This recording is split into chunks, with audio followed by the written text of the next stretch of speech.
नमस्कार दोस्तों, आपका स्वागत है आपके अपने YouTube channel gratitude learning academy में एक बार फिर से। तो आज मैं हाजिर हूँ मैथ्स का एक टॉपिक लेकर जिसका नाम है अरिथमेटिक प्रोग्रेशन, जिसे शॉर्ट में हम लोग एपी कहते हैं और इसे हिंदी में हम लोग समांतर श्रेणी कहते हैं। ठीक है, ये वैसे तो क्लास 10th में हमें पढ़ना है, लेकिन इससे रिलेटेड क्वेश्चंस जो है बहुत सारे कॉम्पिटिटिव एग्जाम्स में भी आते हैं, तो इसे हम लोग आज देखेंगे। तो इससे पहले जिन लोगों ने अभी तक इस चैनल को सब्सक्राइब नहीं किया है वो जल्दी से जाकर इसे सब्सक्राइब कर लें, और अगर ये वीडियो आपको अच्छा लगे तो इसे लाइक करें, अपने दोस्तों के साथ शेयर करें और हमारे टेलीग्राम चैनल से भी जुड़ें, जिसकी लिंक इस वीडियो के डिस्क्रिप्शन बॉक्स में दे दी जाएगी। तो चलिए शुरू करते हैं आज की क्लास को। तो दोस्तों हम सबसे पहले दो सीरीज देखते हैं। ठीक है, पहला सीरीज हम लेते हैं 1, 3, 6, 9, 5, 8। ठीक है, ऐसे एक सीरीज ले लेते हैं, ये पहली सीरीज है। दूसरी एक सीरीज हम लोग ले लेते हैं 3, 6, 9, 12, 15, 18। ठीक है, ऐसे करते हुए ये एक सीरीज ले लेते हैं। ठीक है, तो पहले जो सीरीज है उसमें हम लोग क्या देख रहे हैं, फर्स्ट और सेकेंड टर्म के बीच का डिफरेंस कितना है, +2। सेकेंड और थर्ड के बीच का डिफरेंस +3, यहाँ +3, यहाँ -4, यहाँ +3। मतलब एक कोई रेगुलर पैटर्न इसमें नहीं हमें दिख रहा है। ठीक है, कोई रेगुलर पैटर्न हमें नहीं दिख रहा है। लेकिन वहीं अगर हम दूसरे सीरीज की बात करते हैं तो इसमें देखिए पहले टर्म और दूसरे टर्म के बीच का डिफरेंस कितना है, +3। दूसरे और तीसरे टर्म के बीच का डिफरेंस कितना है, +3। तीसरे और चौथे टर्म के बीच का डिफरेंस कितना है, +3। यहाँ पे भी +3, यहाँ पे भी +3। तो यहाँ हम लोग क्या देख रहे हैं कि अगले टर्म से पिछले टर्म का डिफरेंस जो है वो हर जगह पे सेम है, मतलब कॉमन है। ठीक है, तो ऐसे सीरीज जिसमें अगला टर्म जो है वो पिछले टर्म में कुछ किसी निश्चित संख्या के जोड़ने पे ऑब्टेन होता है, उसे हम लोग एपी कहते हैं। ऐसी सीरीज जिसमें अगला टर्म जो है वो पिछले टर्म में किसी एक निश्चित संख्या को जोड़ने पे हमें मिलता है, तो उसे हम एपी कहते हैं या अरिथमेटिक प्रोग्रेशन कहते हैं। यहाँ हम लोग देख रहे हैं कि 3 में अगर हम लोग 3 जोड़ते हैं तो 6 आता है। ठीक है, और 6 में ही अगर हम 3 जोड़ेंगे तो 9 आ रहा है, 9 में 3 जोड़ रहे हैं तो 12 आ रहा है। हर जगह हम लोग एक कॉमन अंक को, कॉमन संख्या को जोड़ रहे हैं तो हमें अगला टर्म प्राप्त हो रहा है। तो ऐसे सीरीज को हम लोग क्या बोलते हैं, अरिथमेटिक प्रोग्रेशन या एपी। ठीक है, मुझे लगता है कि आप लोग समझ गए होंगे कि एपी किसे कहते हैं। अब हम लोग आगे देखते हैं कि इसी एपी में कौन कौन से टर्म्स या फिर शब्द यूज किए जाते हैं, या कौन कौन से डिनोटिंग टर्म्स यूज किए जाते हैं जिससे हम इसे एपी को दर्शाते हैं। चलिए तो देखते हैं।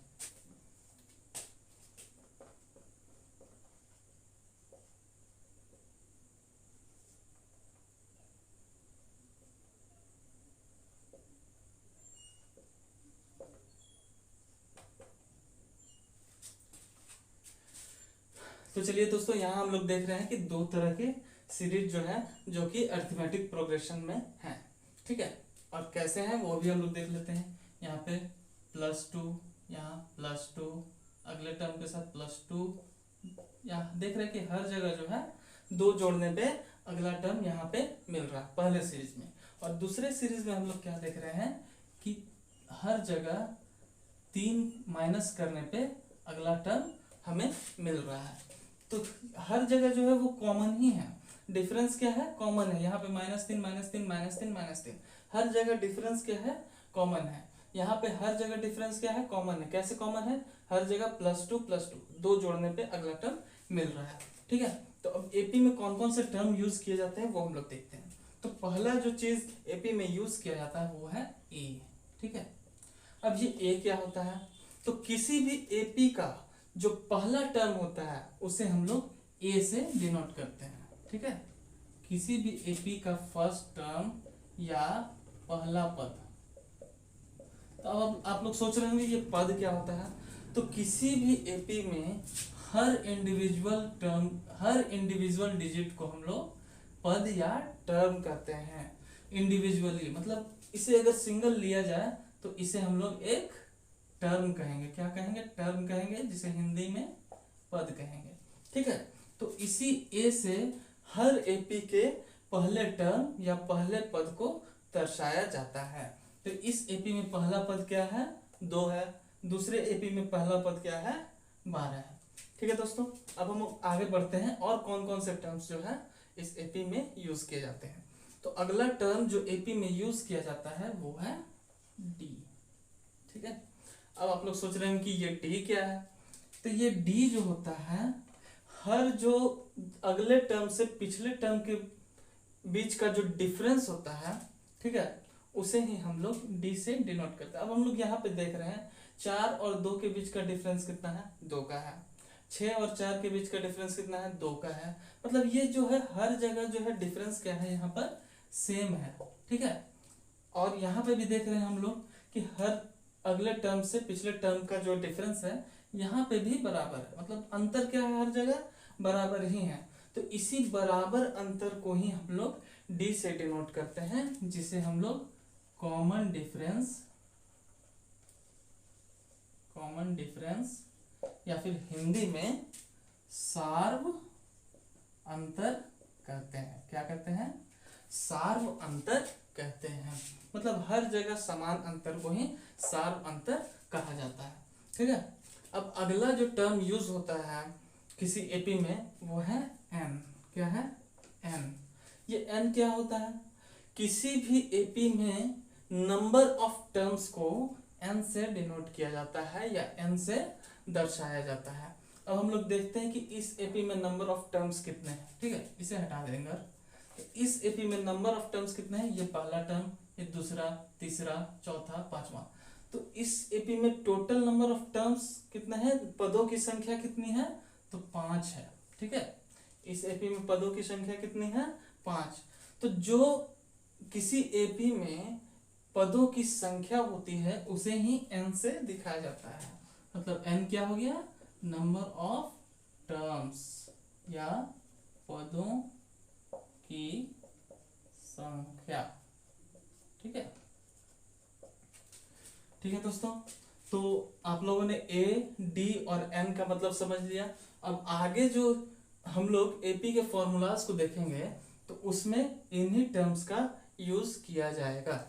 तो ठीक है, आगे अब हम लोग बढ़ते हैं कैसे हम लोग एपी के क्वेश्चंस को सॉल्व करते हैं। ठीक है, प्रश्नों को सॉल्व करने से पहले अब हम लोग एक चीज और जान लेते हैं कि एपी 2 तरह के होते हैं। कितने तरह के होते हैं, 2 तरह के होते हैं।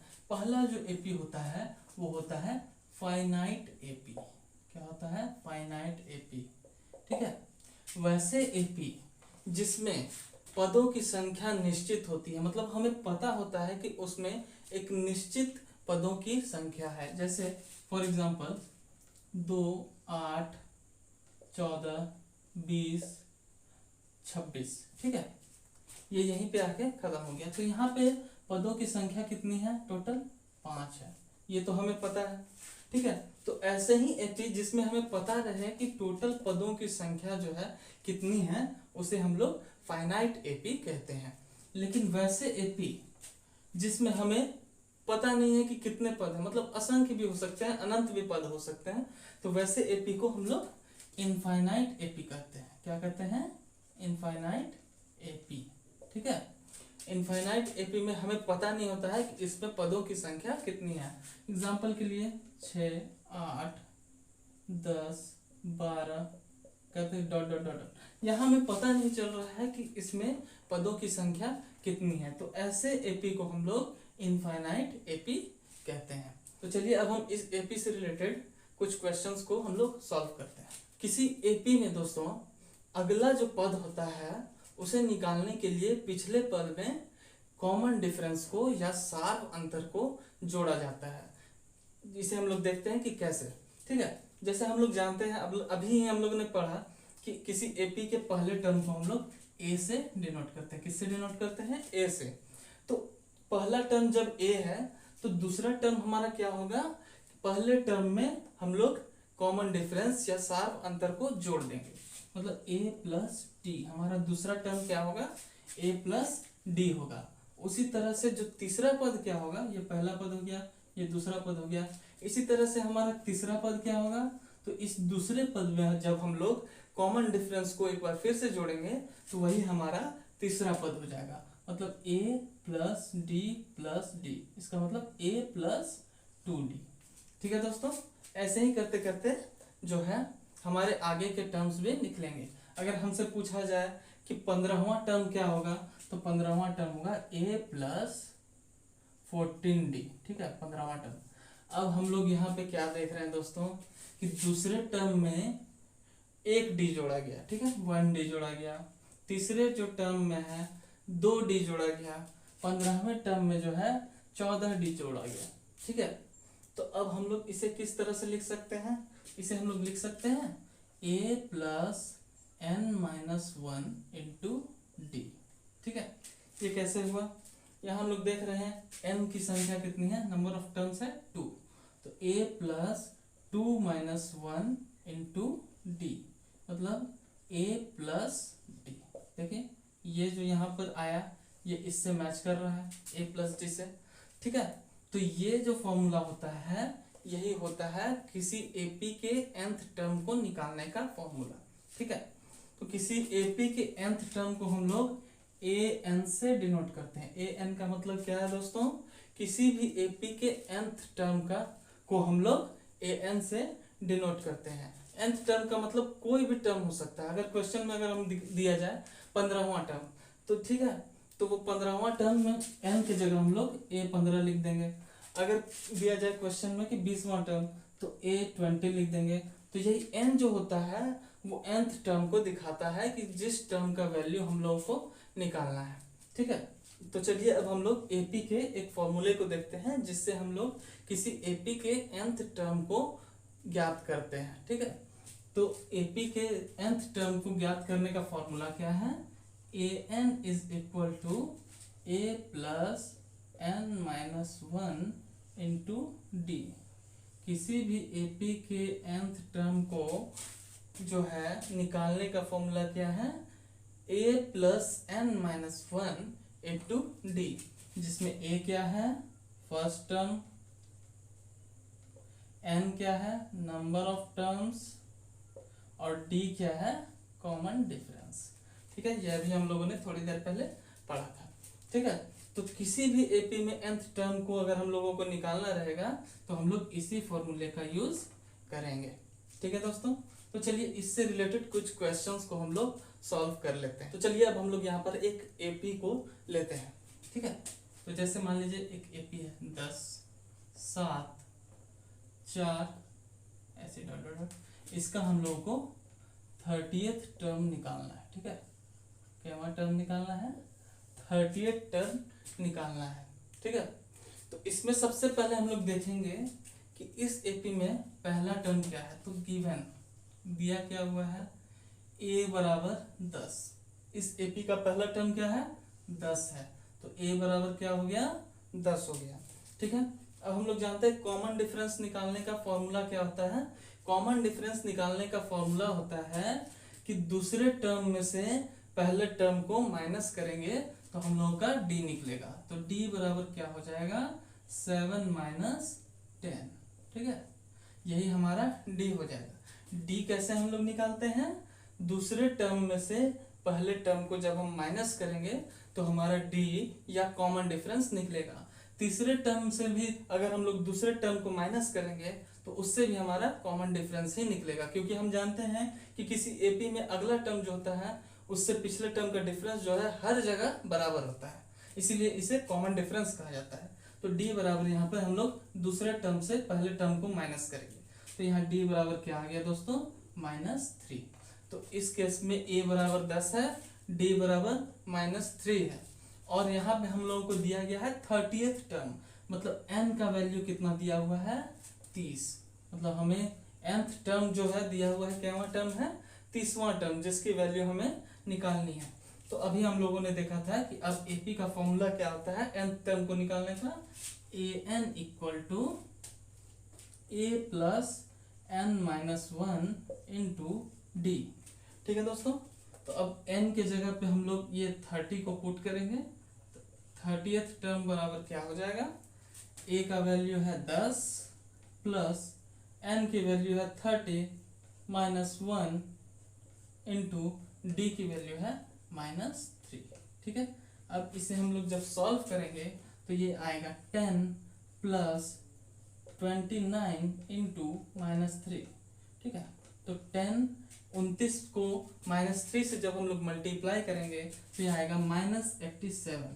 तो यहाँ पे वैल्यू क्या आ जाएगी, -77। ठीक है, तो इस एपी में जो है 30th टर्म का वैल्यू क्या होगा, -77। तो चलिए दोस्तों, अब हम लोग आगे बढ़ते हैं और देखते हैं अगले सवाल को। तो एक अगला सवाल क्या है, 11 8 5 2 डॉट डॉट डॉट डॉट करके ये एक एपी हमें दिया गया है। ठीक है, तो इस पे हमें कहा जा रहा है कि इस एपी का क्या कोई टर्म -150 हो सकता है। इस एपी का क्या कोई टर्म -150 हो सकता है, ये एक सवाल है। ठीक है, तो इसे हम लोग कैसे पता लगाएंगे, तो चलिए इस -150 को हम लोग nth टर्म मान लेते हैं। अभी हम लोग इसे बस मान रहे हैं कि ये -150 इस एपी का nth टर्म है। ठीक है, तो nth टर्म का फॉर्मूला हम लोग जानते हैं, जिसे हम लोग an से दिखाते हैं, a plus n-1 into d. तो इस एपी में पहला टर्म क्या है, 11। ठीक है, तो यहाँ पे 11 पुट कर दीजिए। ठीक है, और यहाँ n की वैल्यू हमें निकालनी है। ठीक है, हमें यही दिखाना है कि nth टर्म जो है वो 150 -150 हो सकता है या नहीं। तो इस n को ऐसे ही रहने देते हैं और d की वैल्यू यहाँ देखते हैं, दूसरे टर्म से पहले टर्म को हम लोग माइनस करके देखते हैं। तो 8 - 11 क्या होगा, -3। ठीक है, तो यहाँ पे d की वैल्यू क्या हो गई, -3। ठीक है, ये बराबर -150। ठीक है,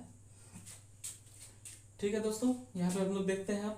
अब इसे हम आगे सॉल्व करते हैं। तो देखते हैं इस 11 को हम लोग इस साइड -150 की तरफ ले जाते हैं। तो इधर क्या होगा, n-1 इंटू -3 इक्वल टू -150 -11। ठीक है, तो यहाँ पे अब हम लोग फिर से देखते हैं, -3 इंटू n-1 इक्वल टू -161। ठीक है दोस्तों, अब इस -3 को हम लोग जब इधर लाएंगे तो इधर क्या होगा, n-1 इज इक्वल टू -161/3। तो यहाँ हम लोग देख रहे हैं कि ये -161 जो है वो 3 से डिविजिबल नहीं है। ठीक है, तो मैं आप लोगों को एक और बात बता देना चाहता हूँ दोस्तों, कि n की वैल्यू हमेशा जो है एक नेचुरल नंबर होगी। ठीक है, n की वैल्यू हमेशा एक नेचुरल नंबर ही होगी। ठीक है, इसका मतलब प्राकृतिक संख्या होगी। और प्राकृतिक संख्या क्या होती है, 1 से लेके अनंत तक। ठीक है दोस्तों, प्राकृतिक संख्या क्या होती है, प्राकृतिक संख्या 1 से लेके अनंत तक। ना ये n की वैल्यू कभी 0 आएगी, ना ये n की वैल्यू कभी माइनस में आएगी, और ना ये n की वैल्यू कभी फ्रैक्शन में आएगी।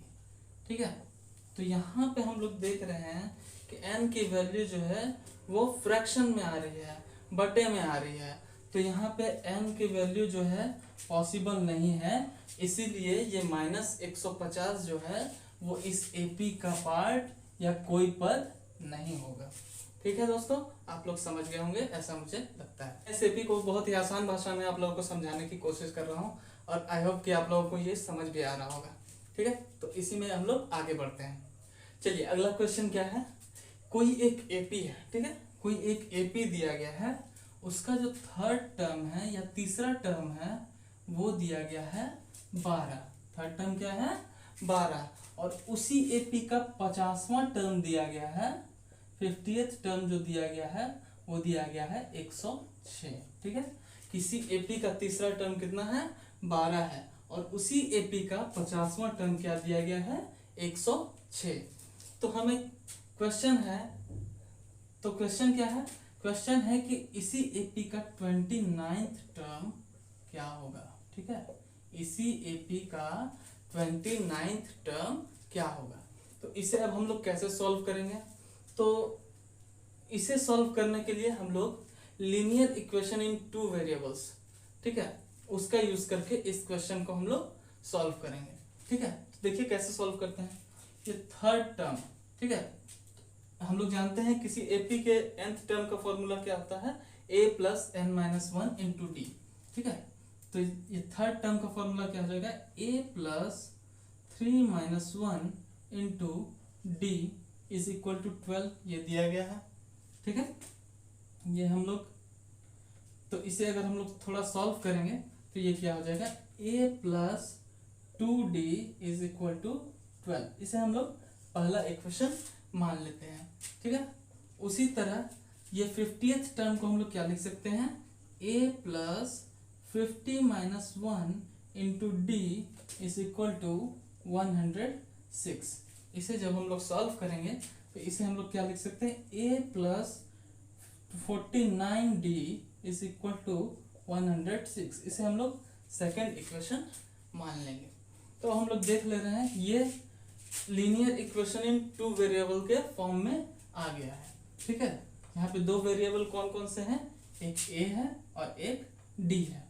ठीक है, जब भी ऐसे क्वेश्चंस रहते हैं, दो वेरिएबल्स के जब इक्वेशंस रहते हैं तो उसे हम लोग क्या करते हैं, किसी एक वेरिएबल को हम लोग हटाने की कोशिश करते हैं। तो यहाँ हम लोग देख रहे हैं, यहाँ पर भी a है और इसमें भी a है, तो हम लोग क्या करते हैं, इस फर्स्ट जो इक्वेशन है उसमें से सेकंड इक्वेशन को सब्ट्रैक्ट कर देंगे, माइनस कर देंगे। ठीक है, equation subtracting equation 2 from equation 1, मतलब दूसरे इक्वेशन को पहले इक्वेशन से घटाने के बाद हमें क्या मिलेगा। ठीक है, तो यहाँ पे जब हम लोग सब्ट्रैक्ट करेंगे तो हम लोग जानते हैं कि जब माइनस करते हैं तो साइन चेंज होता है, तो यहाँ ये माइनस हो जाएगा, यहाँ ये प्लस जो है ये माइनस हो जाएगा, और यहाँ पे प्लस 106 जो है वो माइनस 106 हो जाएगा।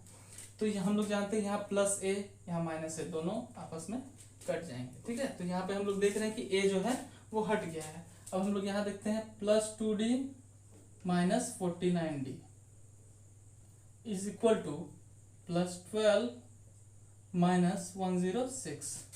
ठीक है, तो प्लस 2d माइनस 49d ये क्या हो जाएगा, माइनस 47d, और प्लस 12 माइनस 106 ये कितना हो जाएगा, माइनस 94। तो हम लोग देख रहे हैं यहाँ माइनस दोनों माइनस आपस में हट जाएंगे, कट जाएंगे, तो d क्या हो जाएगा, 94 डिवाइडेड बाई 47। ठीक है, तो ये 2 आ जाएगा। ठीक है, d की वैल्यू हमें पता चल गई, कितनी आ गई, d की वैल्यू 2 आ गई। ठीक है, जब b बराबर 2 आ गया तो पहले इक्वेशन में हम लोग d की वैल्यू को पुट कर देते हैं। किसी भी एक इक्वेशन में अगर हम लोग d की वैल्यू को पुट कर देंगे तो हमें a ऑटोमेटिकली मिल जाएगा। तो चलिए पहले इक्वेशन में ही हम लोग d की वैल्यू को पुट करते हैं। पहला इक्वेशन क्या था, a प्लस 2 इंटू डी की वैल्यू क्या आई, 2 इज इक्वल टू 12, तो a प्लस 4 इक्वल टू 12, तो a की वैल्यू क्या आ गई, 12 माइनस 4 बराबर 8। a की वैल्यू क्या आ गई दोस्तों, 8। ठीक है, तो अब हम लोग जानते हैं किसी एपी के nth टर्म का फॉर्मूला का यूज करके अब हम लोग इसके 29th टर्म की वैल्यू को निकालेंगे। ठीक है, तो a बराबर क्या हो गया 8 और d बराबर क्या हो गया 2।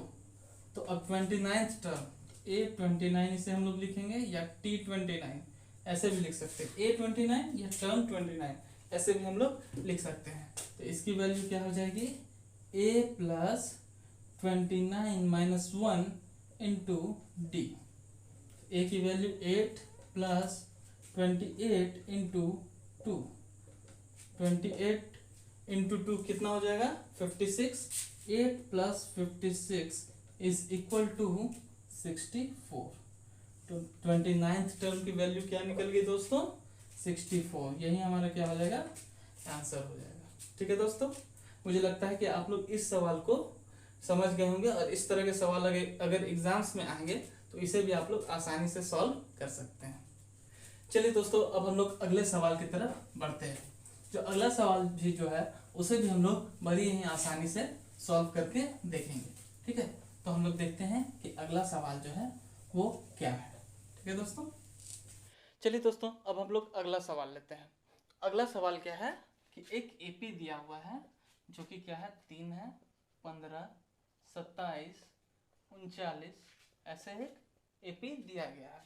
और कहा जा रहा है कि इसका कैवा टर्म जो है वो इसके 54वें टर्म से 132 अधिक होगा। क्वेश्चन क्या है कि ये जो एपी दिया हुआ है उसका कैवा टर्म जो है वो उसके 54वें टर्म से 132 अधिक होगा। ठीक है दोस्तों, तो हम लोग यहाँ पे पहले देखते हैं कि ए की वैल्यू क्या है, 3 है। तो डी की वैल्यू क्या हो जाएगी, सेकेंड टर्म में से जब हम लोग फर्स्ट टर्म को माइनस करेंगे, 15 में से 3 को माइनस किया तो यहाँ आ गए 12। कितने आ गए, 12। ठीक है दोस्तों, तो हम लोग यहाँ देख रहे हैं कि 54वें टर्म से 132 अधिक होगा, जो हमें निकालना है कि कैवा पद वो होगा। ठीक है, तो हम लोग जानते हैं कि किसी पद में जो है कॉमन डिफरेंस को या सार्व अंतर को जब जोड़ते हैं तो अगला पद निकलता है। ठीक है दोस्तों, तो यहाँ पे हम लोग देख रहे हैं कि इसी कॉमन डिफरेंस को जोड़ते जोड़ते जो है वो जो हमारा nth टर्म निकालना है वो 54वें टर्म से 132 अधिक हो गया है। तो यहाँ पे कुछ नहीं करना है दोस्तों, जो ये 132 जो है वो एक्स्ट्रा है, 54वें पद से जो 132 अधिक है, इसी 132 को हम लोग 12 से या कॉमन डिफरेंस से यहाँ पे डिवाइड कर देंगे, तो वैल्यू क्या आ जाएगी, 11।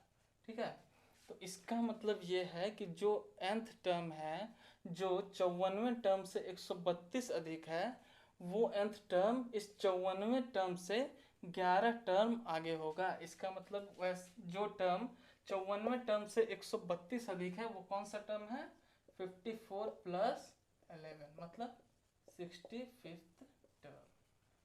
65वां टर्म जो है वो 54वें टर्म से 132 अधिक होगा। ठीक है दोस्तों, चलिए अगले सवाल की ओर हम लोग बढ़ते हैं।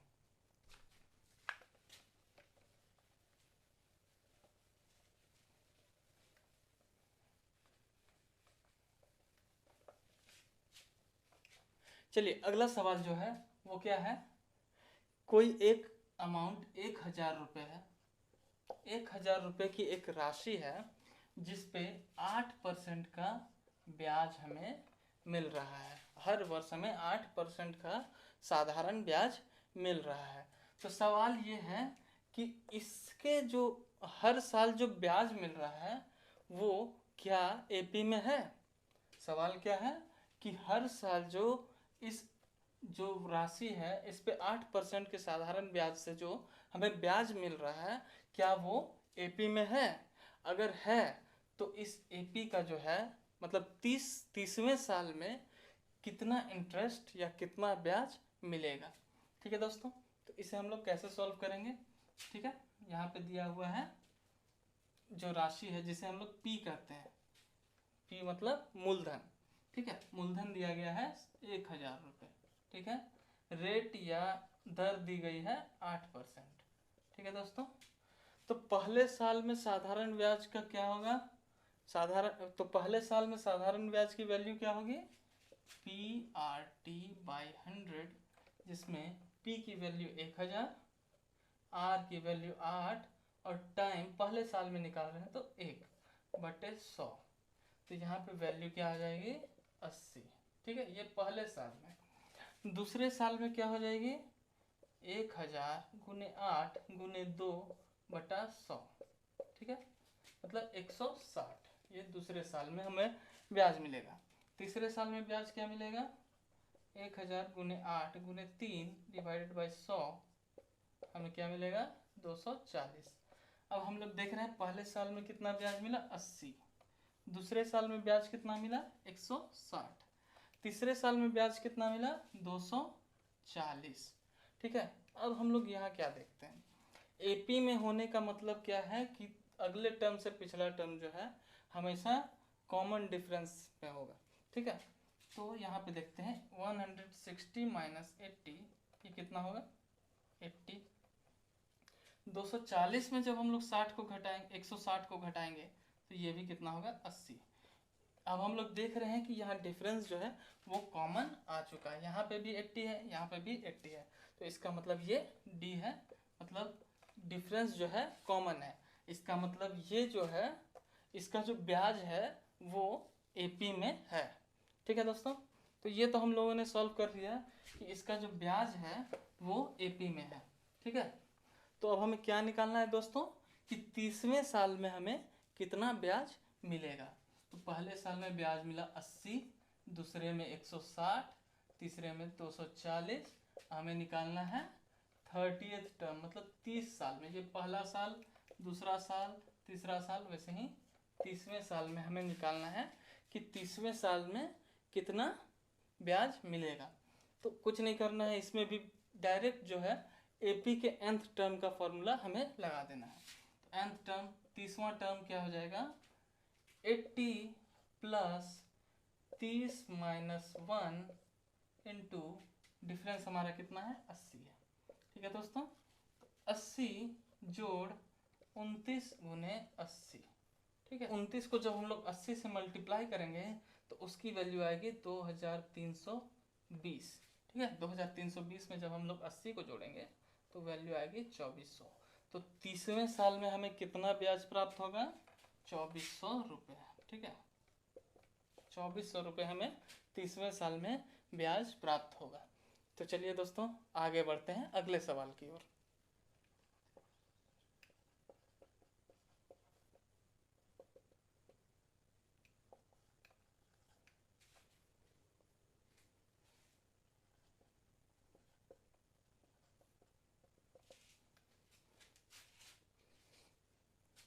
तो चलिए दोस्तों अगला सवाल क्या है, अगला सवाल है कि दो एपी दिए गए हैं, दो एपी दिए गए हैं, जिससे पहला एपी जो है वो किस तरह से है 63, 65, 67, इसी तरह ये आगे बढ़ रहा है। ठीक है, nth टर्म तक आगे बढ़ रहा है। ठीक है दोस्तों, उसी तरह दूसरा जो एपी दिया गया है वो कैसे बढ़ रहा है 3 से 10, 10 से 17, ऐसे ही करते करते nth टर्म तक गया है। तो सवाल यहाँ पर ये है कि पहला जो एपी है उसका nth टर्म और दूसरा जो एपी है उसका भी nth टर्म जो है वो बराबर है। पहले एपी का nth term of first AP is equal to nth term second AP, ये क्वेश्चन में दिया गया है। तो हमें निकालना है कि ये nth टर्म की वैल्यू क्या है, इस nth टर्म की वैल्यू क्या है जिस पे दोनों के nth टर्म की वैल्यू जो है बराबर हो जाएगी। तो चलिए हम लोग इसे सॉल्व करते हैं। इसे किस तरह से सॉल्व करेंगे, तो हम लोग अब पहले एपी को देखते हैं। तो पहले एपी में जो है फर्स्ट टर्म क्या है, फर्स्ट एपी में ए क्या है 63, डी क्या है 65 में से 63 को माइनस करेंगे, 65 माइनस 63 बराबर 2। ठीक है, तो इस केस में मतलब पहले एपी में nth टर्म की वैल्यू क्या हो जाएगी 63 into 63 plus n minus 1 into 2। ठीक है दोस्तों, ये पहले एपी में nth टर्म की वैल्यू आ जाएगी। ठीक है दोस्तों, वहीं अगर हम लोग सेकेंड एपी में देखते हैं, दूसरे एपी में देखते हैं, ए की वैल्यू क्या है 3 और डी की वैल्यू क्या है 10 माइनस 3 बराबर 7। तो इस केस में nth टर्म की वैल्यू क्या हो जाएगी 3 plus n minus 1 into 7।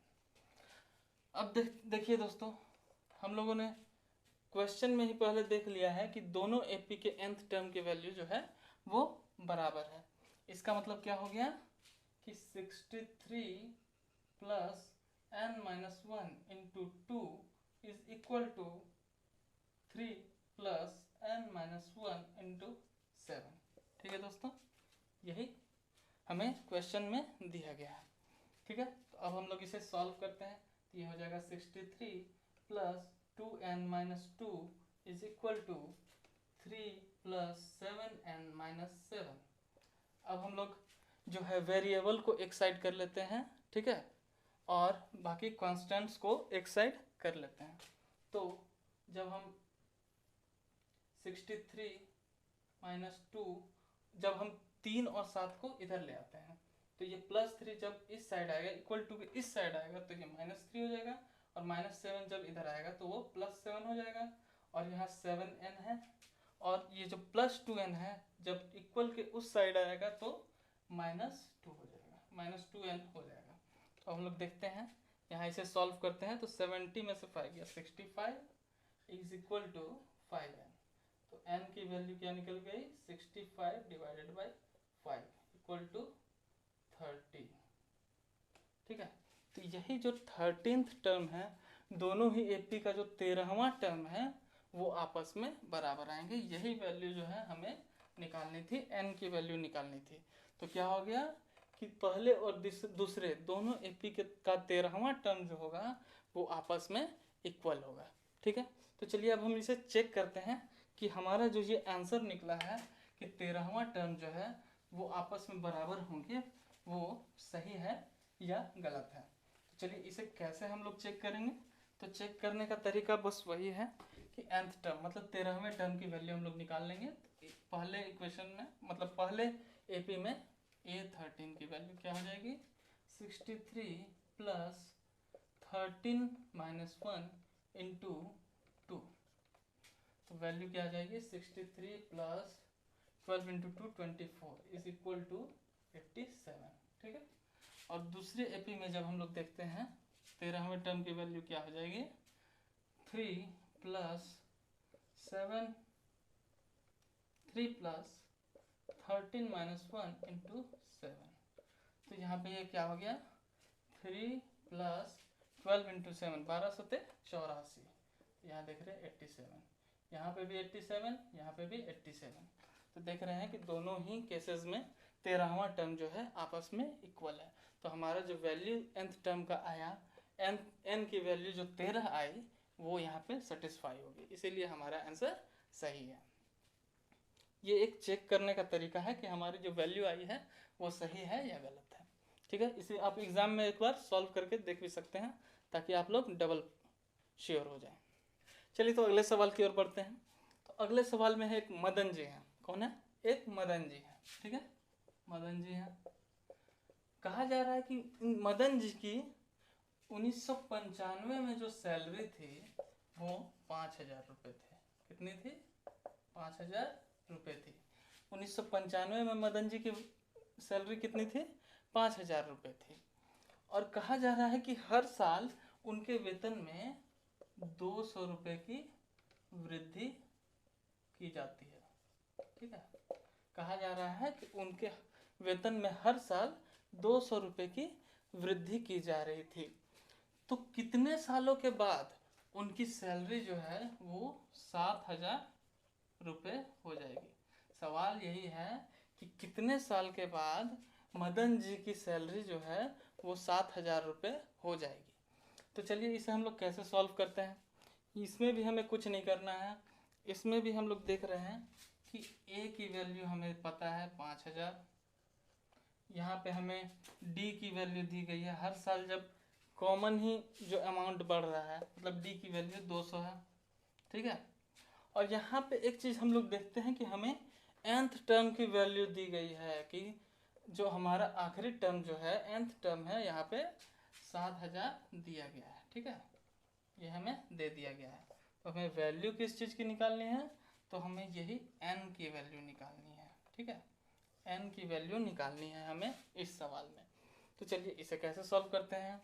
an का फॉर्मूला क्या होता है, a plus n minus 1 into d. ठीक है, an की वैल्यू दी गई है 7,000, a की वैल्यू हमें दी गई है 500 रुपये, 5,000 रुपये सॉरी, प्लस n माइनस 1 और d की वैल्यू दी गई है कितना, 200। ठीक है, तो अब इसे हम लोग जब सॉल्व करेंगे तो इस 5,000 को हम लोग इधर लाते हैं तो 2,000 हो जाएंगे, माइनस करेंगे तो 2,000 आएंगे। उसके बाद n माइनस 1 इंटू 200। ठीक है, तो हम लोग अब देखते हैं n माइनस 1 बराबर क्या हो जाएगा, 2,000 को हम लोग 200 से डिवाइड कर देंगे। ठीक है, तो n की वैल्यू हो जाएगी 10 प्लस 1 इक्वल टू 11। मतलब 11 साल के बाद जो है वो मदन जी की सैलरी जो है 5,000 रुपये से बढ़कर 7,000 रुपये हो जाएगी। कितने सालों के बाद हो जाएगी, 11 साल के बाद। यही हमारे n की जो वैल्यू निकली वही साल की वैल्यू है, जितने साल के बाद जो है मदन जी की वैल्यू 5,000 से, मदन जी की सैलरी 5,000 से 7,000 रुपये हो जाएगी। ठीक है दोस्तों, तो चलिए अब हम लोग बढ़ते हैं अगले सवाल की ओर। तो दोस्तों अभी तक हमने जितने भी एपी के सवाल सॉल्व किए वो आगे इस तरफ से, मतलब शुरू से ही जो टर्म्स निकालने थे उसे हम लोगों ने निकाले। लेकिन जब सवालों में दिया रहे कि हमें उल्टे तरफ से या पीछे से जो है किसी टर्म को निकालना है, किसी टर्म की वैल्यू निकालनी है, तो उस केस में हम क्या करेंगे? तो उस केस में फॉर्मूला होता है दोस्तों, अगर हम लोग पीछे से जो है, जैसे अगर कोई एपी दिया गया है 2, 4, 6, 8 ऐसे करके एक एपी दी गई है और इसका जो nth टर्म जो दिया गया है वो दिया गया है 50। ठीक है दोस्तों, अब कहा जा रहा है कि पीछे से मतलब इस साइड से 15वें टर्म का वैल्यू कितना होगा। ठीक है, उल्टे तरफ से 15वें टर्म का वैल्यू क्या होगा। तो इस केस में जो है nth टर्म का फॉर्मूला क्या होता है दोस्तों? इस केस में nth टर्म का फॉर्मूला होता है L minus n minus 1 into D. और ये L क्या होता है? यही L जो होता है वो किसी एपी का लास्ट टर्म होता है। किसी एपी में जब लास्ट टर्म दिया रहे उसे हम लोग L से डिनोट करते हैं। L का मतलब क्या है? Last term. ठीक है, आखिरी पद क्या है? इस L का मतलब क्या है? आखिरी पद। ठीक है दोस्तों, तो जब भी आखिरी मतलब अंतिम तरफ से जो है किसी टर्म की वैल्यू को निकालना रहे तो हम लोग इस फॉर्मूले का यूज करेंगे। an is equal to l minus n minus 1 into d. तो चलिए इससे सवाल कैसे हम लोग सॉल्व करेंगे वो भी देख लेते हैं। ठीक है दोस्तों, चलिए दोस्तों देखते हैं। एक एपी दिया गया है 3, 8, 13 डॉट डॉट डॉट डॉट, आखिरी टर्म जो दिया गया है वो है 253। ठीक है दोस्तों, एक एपी दिया गया है जिसमें पहला टर्म 3 है, a बराबर 3 है, कॉमन डिफरेंस क्या है 8 माइनस 3 इक्वल टू 5, और आखिरी टर्म मतलब l की वैल्यू दी गई है 253। तो कहा जा रहा है कि उल्टे साइड से मतलब पीछे तरफ से आखिरी साइड से 15वें टर्म की वैल्यू क्या होगी, 15वां पद क्या होगा।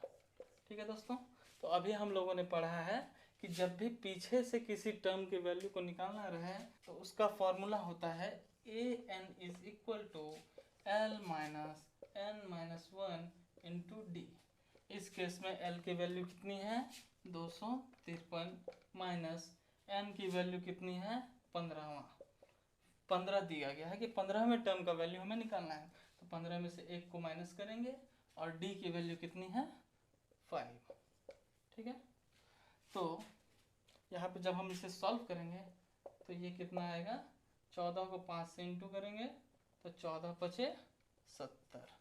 253 में जब हम लोग 70 को माइनस कर देंगे तो इसकी वैल्यू निकल जाएगी 183। तो पीछे तरफ से उल्टे तरफ से 15वां पद क्या होगा 183। यही जो है हमारा आंसर हो जाएगा। तो चलिए दोस्तों अगला सवाल जो हम लोग सॉल्व करते हैं। तो अगला सवाल यहाँ पर क्या है कि किसी एपी में जो है वो तीसरा टर्म जो है वो कितना है 16 है। ठीक है, किसी एपी का तीसरा टर्म जो है वो 16 है और उसी एपी का जो 7वां टर्म है, 7वां पद है वो 5वें पद से 12 अधिक है। उसी एपी के 7वां जो पद है वो 5वें पद से या 5वें टर्म से 12 अधिक है। तो इस केस में हमें क्या निकालना है, एपी को निकालना है, मतलब उस एपी की सीरीज को हमें निकालना है कि वो क्या होगा। ठीक है दोस्तों, अब हम लोग देखते हैं 7th टर्म की वैल्यू क्या होती है a प्लस 6d। ठीक है दोस्तों, a प्लस 6d बराबर क्या होता है, 5वां टर्म क्या है a प्लस 4d होता है। ठीक है, उसमें हम लोग 12 को ऐड कर देते हैं। ठीक है दोस्तों, अब हम लोग देखते हैं ये a जो है वो कैंसिल हो जा रहा है, a जो है कैंसिल हो गया। अब इस 4d को हम लोग इधर लाते हैं तो ये 6d में 4d जो है घट जाएगा बराबर 12। तो 2d बराबर 12, तो d की वैल्यू निकल गई 6। कितने निकल गई d की वैल्यू? 6 निकल गई। ठीक है दोस्तों, अब हम लोग यहाँ पे देख रहे हैं कि कॉमन डिफरेंस d बराबर 6 आ गया है और थर्ड टर्म की वैल्यू जो है वो 16 है। तो थर्ड टर्म का फॉर्मूला क्या हो जाएगा? a plus 2d is equal to 16। ठीक है, तो a प्लस 2d की वैल्यू कितनी हो जाएगी? 6 दूनी 12 बराबर 16। तो a बराबर हो जाएंगे 16 में से हम लोग 12 माइनस करेंगे तो a की वैल्यू हमें क्या निकल जाएगी? 4। a की वैल्यू हमारी कितनी निकल गई? 4। ठीक है दोस्तों, तो अब जब हमें a की वैल्यू 4 पता है, d की वैल्यू जो है 6 पता है, तो AP क्या हो जाएगा? AP हो जाएगा a plus D, a plus 2d। ठीक है, इसी तरह से आगे बढ़ेगी। तो a पहला टर्म है 4, तो 4 में से जब हम लोग 6 जोड़ेंगे तो 10, 10 में से 6 जोड़ेंगे 16, 16 में 6 जोड़ेंगे 22। यही जो है हमारा AP निकल गया। AP की सीरीज हमें पता चल गई कि इसमें क्या होगा। तो AP की सीरीज क्या हो जाएगी? 4, 10, 16, 22। इसी तरह से ये आगे बढ़ेगी। ठीक है दोस्तों, चलिए दोस्तों, ये तो हम लोगों ने सीखा कि nth टर्म की वैल्यू कैसे निकालते हैं। अब हम लोग देखते हैं कि n टर्म्स के जोड़ को हम लोग कैसे निकालते हैं। मतलब कुछ टर्म्स अगर AP के दिए गए हैं nth टर्म तक, तो उस AP के n टर्म्स के जोड़ को हम लोग किस तरह से निकालेंगे, उसे अब हम लोग देखते हैं। तो चलिए देखते हैं कि AP के जोड़ को हम लोग कैसे निकालते हैं। तो मान लीजिए एक एग्जाम्पल लेते हैं कि हमारे पास एक गुल्लक है, गुल्लक जिसमें हम लोग पैसे जमा करते हैं। तो एक गुल्लक है हमारे पास, उसमें हम लोगों ने सोचा है कि हर महीने कुछ पैसे जमा करेंगे। तो उसे हम लोग किस तरह से जमा करने की कोशिश कर रहे हैं? तो पहले महीने हम लोग उसमें 5 रुपये डालते हैं। ठीक है, दूसरे महीने उसमें 10 रुपये, तीसरे महीने 15 रुपये। इसी तरह से हम लोग उस गुल्लक में जो है पैसे डाल रहे हैं। तो सवाल हमारा यहाँ पे ये उठ सकता है कि 10 महीने के बाद उस गुल्लक में कितने पैसे होंगे। मतलब 10 महीने के बाद उस गुल्लक में टोटल कितने पैसे जमा हो जाएंगे। तो उसे अगर हम लोग कन्वेंशनली निकालेंगे, परंपरागत तरीके से निकालेंगे, तो क्या करेंगे? 5 प्लस 10 प्लस 15 प्लस 20 प्लस ऐसे करते करते 10वें मंथ में जो जमा हुआ पूरे को अब हम लोग जोड़ेंगे, तब जाके ये वैल्यू निकलेगा। लेकिन इसी को सिंप्लीफाई करने के लिए AP में एक फॉर्मूले का यूज़ किया जाता है। तो चलिए देखते हैं वो फॉर्मूला क्या है। तो किसी भी AP में n टर्म्स के जोड़ का फॉर्मूला क्या होता है? n टर्म्स के जोड़ को हम लोग SN से डिनोट करते हैं। ठीक है, इसका फॉर्मूला क्या होता है? n/2 into 2a plus n-1 into D. ये होता है किसी AP में n टर्म्स के जोड़ का फॉर्मूला। ठीक है, तो चलिए ये n टर्म्स के जोड़ का जब फॉर्मूला है, ये कैसे हम लोग इसे लाते हैं उस पर एक बार चर्चा कर लेते हैं। ठीक है, तो चलिए हम लोग देखते हैं कि ये फॉर्मूला आया कैसे। तो चलिए हम लोग जानते हैं किसी AP का जो पहला टर्म होता है वो होता है a। ठीक है, दूसरा टर्म हुआ a प्लस डी, तीसरा टर्म a प्लस 2d। इसी तरह से जो है आखिरी टर्म जो होता है a plus n-1 into D. nth term जो होता है a plus n-1 into d होता है। उससे पहले जो होगा a plus n-2 into d. ठीक है, अब हम लोगों ने थोड़ी देर पहले ही जाना है कि nth टर्म को हम लोग या लास्ट टर्म को हम लोग l से भी डिनोट करते हैं। ठीक है, तो जब लास्ट टर्म जो है l से डिनोट हुआ तो उससे पहले का टर्म क्या होगा? l minus D. उससे पहले का टर्म l माइनस 2d। ठीक है, तो इसी तरह से आगे से ये हो गया a plus D, a plus 2d dot dot dot dot l plus 2d, l minus 2d, l minus D और l। ठीक है, ये इसे हम लोग फर्स्ट इक्वेशन मान लेते हैं। ठीक है, अब इसी इक्वेशन को हम लोग उलट देते हैं, मतलब उल्टे तरफ से लिखते हैं। मतलब इस लास्ट टर्म को हम लोग पहले लिखते हैं और फर्स्ट टर्म को लास्ट में। तो इसे कैसे लिखेंगे? l फिर l minus D, l minus 2d, इसी तरह से A plus 2d A plus D A. ठीक है, इसे हम लोग सेकेंड इक्वेशन मान लेते हैं। ठीक है, अब हम लोग इस फर्स्ट इक्वेशन को जोड़ेंगे तो मान लीजिए ये हो जाएगा ऐसे, इसी तरह से ऐड होंगे। ठीक है, तो ये हम लोग मान लीजिए इसे s से डिनोट करते हैं। ठीक है, पहले वाले को s से डिनोट करते हैं और सेकंड वाले को भी s से डिनोट करते हैं। ठीक है, क्योंकि दोनों का जोड़ तो बराबर ही होगा। इसको 1+2+3 लिखें या 3+2+1, दोनों की वैल्यू जो है 6 ही आएगी। तो s बराबर यहाँ पे l minus D l minus 2d, इसी तरह से इसे हम लोग जोड़ देंगे। तो अब हम लोग क्या करते हैं कि इस पहले इक्वेशन और दूसरे इक्वेशन को आपस में ऐड कर देते हैं। क्या कर देते हैं? ऐड करते हैं। एडिंग इक्वेशन 1 एंड 2, इक्वेशन 1 और 2 को जोड़ने के बाद, तो ये 1 और 2 को जोड़ने पे क्या हो जाएगा, 2s is equal to a plus l plus, इसे भी जब हम लोग सॉल्व करेंगे, इसे जब हम आपस में ऐड करेंगे तो ये d और d कैंसिल होके a प्लस एल होगा। ठीक है, इसे भी जब हम लोग सॉल्व करेंगे तो ये भी a प्लस एल होगा। इसी तरह से लास्ट तक है a प्लस एल ही आएगा, ये a और l जोड़ के a प्लस एल आएगा। ठीक है, तो ये a प्लस एल जो है हर जगह देख रहे हैं a प्लस एल आ रहा है। कहाँ तक आ रहा है? n टर्म्स तक, क्योंकि ये लास्ट टर्म था, nth टर्म था। n टर्म्स तक जोड़ जो है वो कितना आ रहा है? a प्लस एल आ रहा है। तो 2s की वैल्यू क्या हो जाएगी? 2s की वैल्यू को हम लोग लिख सकते हैं, a प्लस एल कितने बार रिपीट हो रहा है? n बार रिपीट हो रहा है। कितने बार रिपीट हो रहा है? n बार रिपीट हो रहा है। तो इसे हम लोग a प्लस एल को n से मल्टीप्लाई कर देंगे तो ये s की वैल्यू निकल जाए, 2s की वैल्यू निकलेगी। इसी 2 को जब हम लोग इस साइड ले आएंगे तो s is equal to n by 2 into a plus l हो जाएगा। s equal to n by 2 into a plus l हो जाएगा। ठीक है, अब हम लोग जानते हैं कि l बराबर क्या होता है? a plus n minus 1 into d होता है। ठीक है, तो इसी l के जगह पे जब हम लोग a plus n minus 1 into d put करेंगे तो s का फॉर्मूला क्या हो जाएगा? Sn का फॉर्मूला क्या हो जाएगा?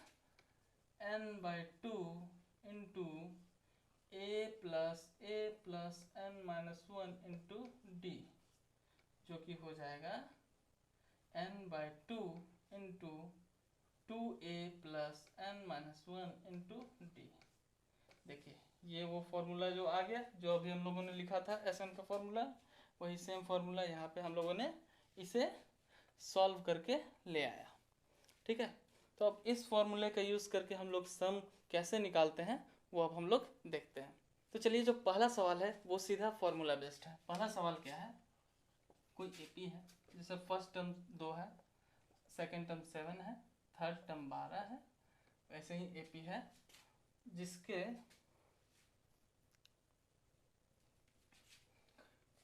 10th टर्म्स तक, मतलब 10वें टर्म तक का जोड़ हमें निकालना है। कितने टर्म तक का जोड़ निकालना है? 10वें टर्म तक का जोड़ हमें निकालना है। ठीक है, तो अभी हम लोगों ने पढ़ा, पहले हम लोग देख लेते हैं कि यहाँ पर a की वैल्यू 2 है, d की वैल्यू 7 माइनस 2 है। हम लोग हमेशा ये ध्यान रखेंगे d की वैल्यू कैसे आती है, तो सेकेंड टर्म से फर्स्ट टर्म को माइनस करेंगे तो d की वैल्यू निकलेगी, या फिर किसी भी अगले टर्म से पिछले टर्म को हम जस्ट पिछले टर्म को जब हम माइनस करेंगे तो d की वैल्यू निकल जाएगी। जैसे 7 में से 2 हम लोग माइनस करेंगे तो 5 होगा, या 12 में से 7 माइनस करेंगे तो भी 5 होगा। ठीक है, तो d की वैल्यू यहाँ पे कितनी है? 5 है। ठीक है, तो अब हम लोग जानते हैं Sn, sum of n terms का फॉर्मूला अभी हम लोगों ने देखा क्या होता है, n by 2 into 2a plus n minus 1 into d. ठीक है दोस्तों, ये अभी हम लोगों ने सम का फॉर्मूला देखा था। तो हमें कितने टर्म्स का सम निकालना है, कितने टर्म्स का जोड़ निकालना है? तो 10 टर्म्स का। तो S10 is equal to 10/2, 2 into A की वैल्यू 2 प्लस एन की वैल्यू 10 माइनस 1 और डी की वैल्यू कितनी है? 5, ठीक है। तो यहाँ पे 5 इंटू 4 प्लस 9, 9 5 जार 45। तो यहाँ पे क्या हो गया 5 मल्टीप्लाइड बाय 49, तो वैल्यू कितनी निकल गई 245। तो इस एपी के 10 टर्म्स का योग कितना होगा, जोड़ कितना होगा 245। ठीक है दोस्तों, मुझे लगता है कि आप लोग अच्छी तरह से इसे समझ गए होंगे। चलिए अगले सवाल की ओर बढ़ते हैं। चलिए तो अगले सवाल को देखते हैं। इस सवाल में क्या है कि दिया गया है कि जो पहला टर्म है उसका वैल्यू है 5 और इसी में कॉमन डिफरेंस या डी की वैल्यू दी गई है 3, ठीक है। और एक और चीज इस सवाल में क्या दिया गया है कि इसमें nth टर्म की जो वैल्यू है वो भी दी गई है कितनी 50। कितनी दी गई है 50 दी गई है। तो इस सवाल में हमें क्या निकालना है, इस सवाल में हमें निकालना है n की वैल्यू, n बराबर क्या होगा और Sn, n टर्म्स के जोड़ की वैल्यू भी क्या होगी ये हमें निकालना है। तो चलिए इसे पहले हम लोग सॉल्व करते हैं। सबसे पहले हम लोग नंबर ऑफ टर्म्स या n की वैल्यू निकालते हैं कि ये इसमें कैसे निकलेगा। तो सिंपली हम लोग जानते हैं कि an का फॉर्मूला क्या होता है, nth टर्म का फॉर्मूला क्या होता है a plus n minus 1 into D. और यहाँ सवाल में ही दिया गया है कि nth टर्म का वैल्यू कितना है 50। 50 बराबर कितना, a की वैल्यू कितनी है 5 प्लस n माइनस 1 और d की वैल्यू कितनी है 3, ठीक है। जब इसे सॉल्व करेंगे इस 5 को हम लोग इक्वल के इधर लाएंगे तो ये 45 हो जाएगा, 5 इधर माइनस हो जाएगा और n माइनस 1 इंटू 3, तो n minus 1 is equal to 45 divided by 3, ये हो जाएगा 15। तो n की वैल्यू निकल जाएगी 15 प्लस 1 इक्वल टू 16। n की वैल्यू कितनी निकल गई 16 निकल गई, ठीक है दोस्तों। n की वैल्यू कितनी निकल गई 16। तो जब n की वैल्यू 16 निकल गई तो हमें 16 टर्म्स के जोड़ को निकालना है, 16 टर्म्स के जोड़ को निकालना है। तो इसका फॉर्मूला हम लोग, सम का फॉर्मूला हम लोग जानते हैं क्या होता है n/2 into 2a plus n minus 1 into D. n की वैल्यू कितनी है 16, अभी हम लोगों ने निकाला n की वैल्यू 16। 16 डिवाइडेड बाई 2, a का वैल्यू 2 इंटू a का वैल्यू 5 प्लस n की वैल्यू 16 माइनस 1 और d की वैल्यू यहाँ पर 3। इसे जब हम सॉल्व करेंगे 8 इंटू 10 प्लस 15 3 जार 45, 8 इंटू 55, 55 को जब हम लोग 8 से मल्टीप्लाई करेंगे तो ये कितना होगा 440 होगा। कितना होगा 440। तो यहाँ पे 16 टर्म्स का जोड़ कितना हो जाएगा दोस्तों 440, ठीक है। चलिए तो ये सवाल हम लोग ने सॉल्व कर लिया। अब हम लोग एक आखिरी सवाल देखते हैं, ठीक है। चलिए तो हम लोग आज के आखिरी सवाल को देखते हैं, इसके बाद क्लास को एंड किया जाएगा। तो आखिरी सवाल क्या है, किसी एपी में nth टर्म को दिया गया है 3 प्लस 2n। nth टर्म के वैल्यू को क्या दिया गया है 3 प्लस 2n। तो इसमें सवाल क्या है, इसमें सवाल है कि इस जो टर्म से जिस एपी का निर्माण होगा उसके 24 टर्म्स का योग कितना होगा, ठीक है। इस an के फॉर्मूले से जिस एपी का निर्माण होगा उसके 24 टर्म्स का योग कितना होगा, यही हमें निकालना है इस सवाल में। तो चलिए इसे सॉल्व करते हैं। तो हम लोग देख रहे हैं कि an का फॉर्मूला दिया हुआ है 3 प्लस 2n। तो चलिए हम लोग सिंपली क्या करते हैं, n की जगह पे पहले हम लोग n की जगह पे 1 पुट करते हैं। तो a1 इज इक्वल टू क्या हो जाएगा 3 प्लस 2 इंटू 1, तो 3 प्लस 2 5, ठीक है। ये पहला हो गया। अब हम लोग n की वैल्यू को 2 रख के देखते हैं। तो a2 की वैल्यू क्या हो जाएगी 3 प्लस 2 इंटू 2, मतलब 3 और 4 कितना हो गया 7, ठीक है। उसी तरह n की वैल्यू को हम लोग 3 रखते हैं, A3 क्या हो जाएगा 3 + 2 × 3 = 9। ठीक, तो हम लोग देख रहे हैं कि AP जो हमें मिल रहा है वो कैसे मिल रहा है 5 7 9, इसी तरह से ये AP आगे बढ़ेगा। तो इस AP का जो फर्स्ट टर्म A जो है उसकी वैल्यू कितनी आ गई 5, कॉमन डिफरेंस D की वैल्यू कितनी आ गई 7 - 5 = 2। ठीक है, फर्स्ट टर्म की वैल्यू आ गई 5, कॉमन डिफरेंस की वैल्यू आ गई 2। ठीक है, तो अब हम लोग इस AP के 24वें टर्म्स के जोड़ को कैसे निकालेंगे, चलिए हम लोग देखते हैं। तो अभी हम लोगों ने सॉल्व करके लाया, A की वैल्यू को लाया 5 और D की वैल्यू को लाया 2। ठीक है, और N की वैल्यू दी हुई है 24। ठीक है दोस्तों, N की वैल्यू कितनी दी है 24। तो Sn का फॉर्मूला क्या होता है n/2 × 2a + n - 1 × d, ये होता है Sn का फॉर्मूला होता है। ठीक है, तो n की जगह पे 24 हम लोग पुट करेंगे, 24 / 2, 2 × a की वैल्यू 5 प्लस n की वैल्यू 24 - 1 × d की वैल्यू 2। ठीक है, ये हो जाएगा 12, ये हो जाएगा 10 जोड़ 23 को 2 से मल्टीप्लाई करेंगे 46। ठीक है, = 12 × 56।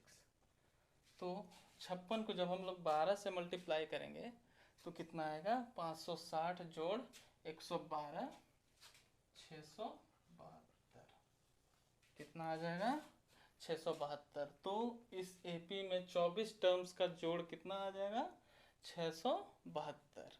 तो चलिए दोस्तों, आप आज हम लोगों ने AP से रिलेटेड जितने भी प्रॉब्लम्स है, जितने टाइप के क्वेश्चंस आते हैं उसे हम लोगों ने यहाँ पे सॉल्व किया। फिर भी अगर आप लोगों के कुछ प्रॉब्लम्स रह जाती हैं या फिर प्रॉब्लम्स आप कुछ फेस करते हैं तो हमारे टेलीग्राम चैनल पे उस क्वेश्चन का स्क्रीनशॉट दे दीजिएगा, ताकि आगे आने वाले क्लासेस में हम उसे सॉल्व करके आप लोगों को बता सकें। तो चलिए इस क्लास को यहीं पे एंड करते हैं। जुड़े रहिए हमारे चैनल से। धन्यवाद।